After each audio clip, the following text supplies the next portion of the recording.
Assalamualaikum warahmatullahi wabarakatuh. Perkenalkan, nama saya Rul Farazila. Pada kesempatan ini, saya akan memberikan materi pendidikan dan pelatihan dengan tema cara memasak yang sehat. Baik, langsung saja kita masuk ke materinya.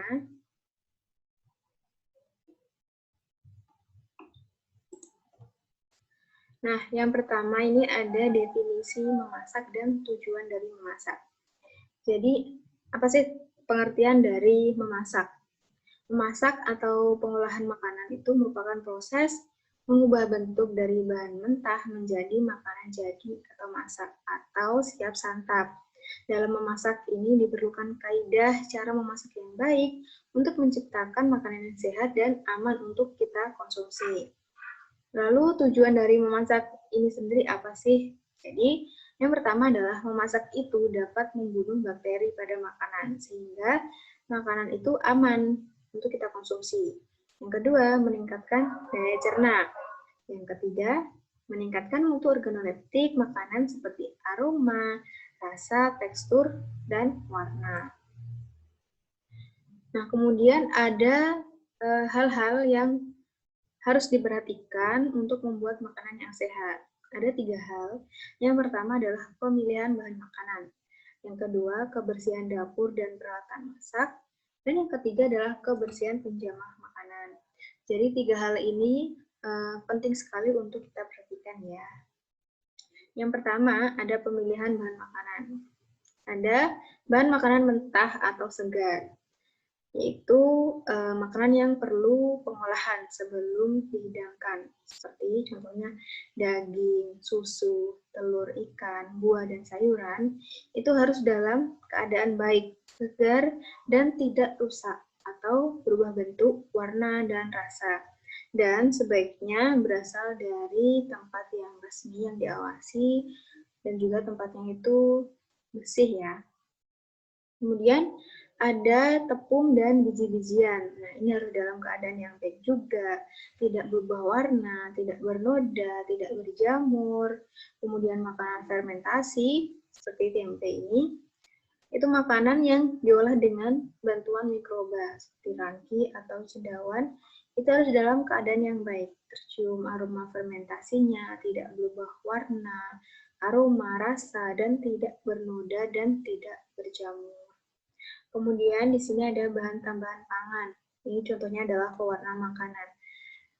Harus memakai bahan tambahan pangan yang memenuhi persyaratan sesuai peraturan yang berlaku. Kemudian ada makanan olahan pabrik, yaitu makanan yang dapat langsung dimakan, namun tetapi dapat digunakan untuk proses pengolahan makanan lebih lanjut. Nah, yang pertama ini adalah makanan kemasan atau yang dikemas. Ini harus memenuhi persyaratan seperti mempunyai label dan merek, terdaftar dan mempunyai nomor daftar seperti BPOM, lalu kemasan tidak rusak atau pecah atau kembung, tidak kadaluarsa, dan kemasan yang digunakan hanya untuk satu kali penggunaan. Yang kedua ada makanan yang tidak dikemas, contohnya tahu. Nah, ini harus baru dan segar, tidak basi, busuk, rusak, maupun berjamur, dan tidak mengandung bahan berbahaya seperti formalin contohnya. Kemudian ada kebersihan dapur dan peralatan masak. Nah, ini juga penting ya untuk menjaga kebersihan dapur dan peralatan masak.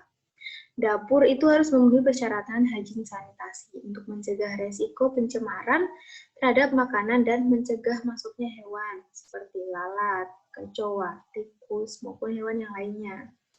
Kemudian peralatan yang digunakan untuk memasak ini harus bersih dan juga menggunakan peralatan yang food grade, artinya aman dan tidak membahayakan kesehatan.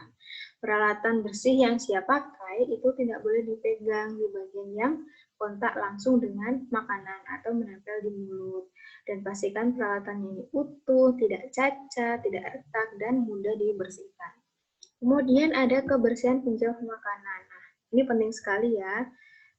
Penjamah makanan ini merupakan orang yang terlibat langsung dengan makanan mulai dari tahap persiapan, pengolahan hingga penyajian. Nah, peran penjamah makanan ini sangat besar untuk menularkan penyakit melalui makanan. Nah, oleh karena itu, seorang penjamah makanan harus dalam keadaan sehat dan bersih. Penjamah makanan atau tenaga pengolah saat memasak itu harus menggunakan APD yang lengkap, seperti masker, sarung tangan, penutup kepala, celemek. Nah, itu untuk menghindari kontaminasi seperti rambut, kuku, keringat, maupun yang lainnya. Nah, lalu ini bagaimana sih cara meminimalisir kerusakan zat gizi akibat pengolahan makanan?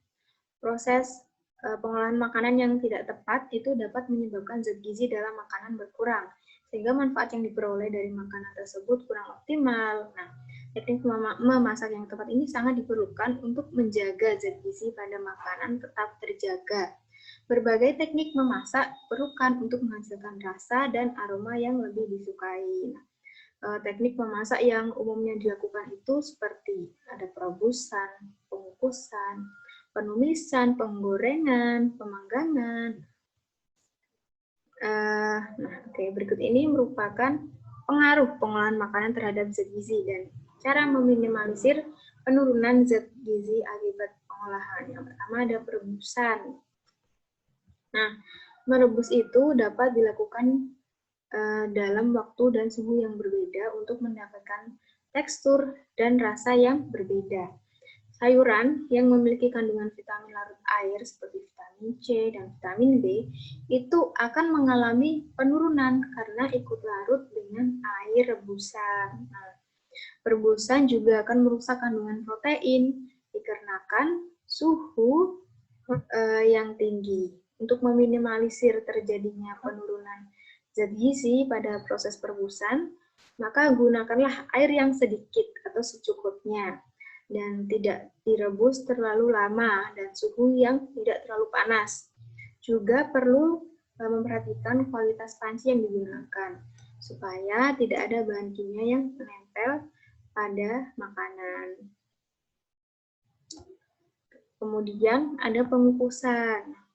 Mengukus ini merupakan teknik memasak yang dapat meminimalisir hilangnya zat gizi pada makanan. Pengukusan ini dapat mengurangi zat gizi, namun tidak sebesar pada perebusan. Vitamin larut air itu tidak banyak yang hilang karena makanan tidak secara langsung terkena air, jadi vitaminnya itu tidak ikut larut dalam air. Pengukusan itu biasanya dilakukan pada suhu 62 sampai 82 derajat Celcius. Untuk sayuran yang dikukus ini sebaiknya dikukus setengah matang. Hal ini akan membuat sayuran tetap renyah dan mengurangi kerusakan vitamin. Namun pada bahan pangan hewani itu sebaiknya dikukus sampai matang untuk menjaga keamanan pangan. Kemudian ada penumisan.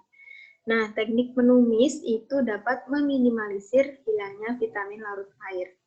Namun, menumis dengan suhu yang sangat tinggi dapat merusak zat gizi. Gunakanlah api yang sedang dalam menumis dan gunakan minyak yang sedikit saja. Sebaiknya juga gunakan minyak yang baru, bukan minyak yang dipakai berulang. Jangan menumis terlalu lama dan sebaiknya gunakan minyak yang sehat, seperti minyak zaitun, minyak sayur, maupun yang lainnya. Kemudian ada penggorengan. Nah, menggoreng ini merupakan teknik memasak yang sering kita lakukan ya, karena dengan menggoreng itu dapat menghasilkan makanan yang renyah di luar dan lembut di dalam. Selain itu, bisa menambah rasa gurih pada makanan. Suhu namanya menggoreng dan minyak yang digunakan itu akan berpengaruh pada zat gizi makanan. Nah, suhu menggoreng itu bisa mencapai 160 derajat sampai 200 gitu. Sehingga memungkinkan terjadinya kerusakan zat gizi nih, terutama vitamin, mineral, dan protein. Proses menggoreng ini bisa menurunkan mineral seperti kalsium, zat besi, seng, yodium, itu hingga 5-40%. Menggoreng itu dapat meningkatkan kandungan lemak pada makanan, ya karena bahan makanan yang menyerap minyak. Nah, untuk meminimalisir hal ini, gunakan suhu yang cukup dengan menggunakan api sedang, serta tidak terlalu lama untuk menjaga kandungan zat gizi, terutama protein.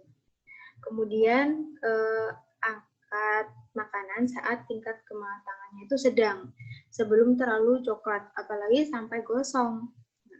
Karena kalau gosong itu bisa menimbulkan karsinogen ya, zat karsinogen. Kemudian perhatikan juga minyak yang digunakan. Pastikan minyak itu tidak kadaluarsa. Hindari juga penggunaan minyak secara berulang. Kayak minyak jelantah itu sebaiknya tidak digunakan.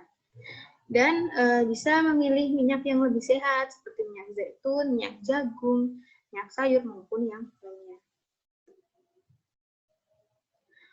Kemudian ada pemanggangan.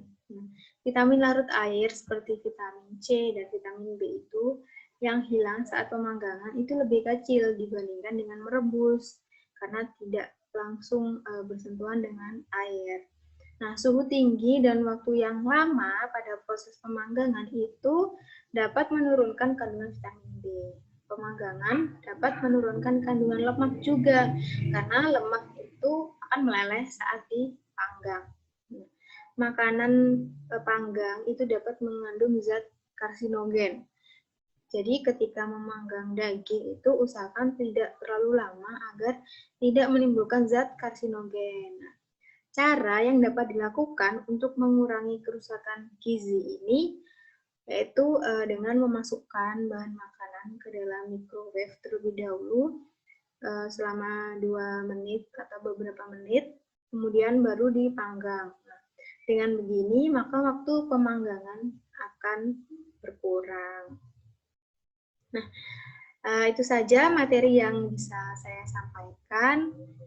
Kurang lebihnya mohon maaf. Terima kasih. Wassalamualaikum warahmatullahi wabarakatuh.